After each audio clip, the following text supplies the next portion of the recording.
بسم اللہ الرحمن الرحیم۔ سوال یہ ہے کہ اگر مرد یا عورت پر غسل فرض ہو، میاں بیوی کے اوپر غسل فرض ہو کسی بھی صورت میں، تو کیا وہ سحری پکا سکتے ہیں یا سحری کھا سکتے ہیں، روزہ رکھ سکتے ہیں صورت میں بغیر غسل کیے؟ یہ سوال ہے۔ دیکھیں، سب سے پہلی بات تو یہ ہے کہ نبی پاک صلی اللہ علیہ وآلہ وسلم نے فرمایا کہ جب آپ ازدواجی تعلقات اپنے پورے کر لیتے ہیں تو اس کے فوری بعد غسل کرنا چاہیے۔ جتنی دیر تک انسان کا جسم پاک نہیں ہوتا، اللہ کی رحمتوں سے انسان محروم رہتا ہے، اللہ کی رحمتوں سے انسان محروم رہتا ہے، لہذا فوری طور پر ہمیں غسل کرنا چاہیے۔ البتہ اگر غسل کسی وجہ سے نہیں کر سکے اور روزے کے لیے اٹھے ہیں،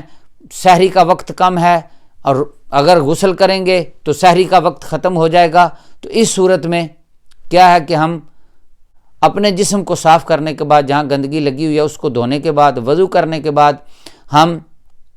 سحری کا ارینج کریں گے، سحری کھائیں گے، اس کے بعد غسل کریں گے، پھر بعد میں نماز پڑھیں گے۔ بغیر غسل کے نماز نہیں پڑھی جا سکتی، البتہ روزہ رکھا جا سکتا ہے، لیکن اس کے لیے ہمیں استنجا کرنا ہوتا ہے اور اب وضو کرنا ہوتا ہے، اس کے بعد ہم پھر سحری کر سکتے ہیں۔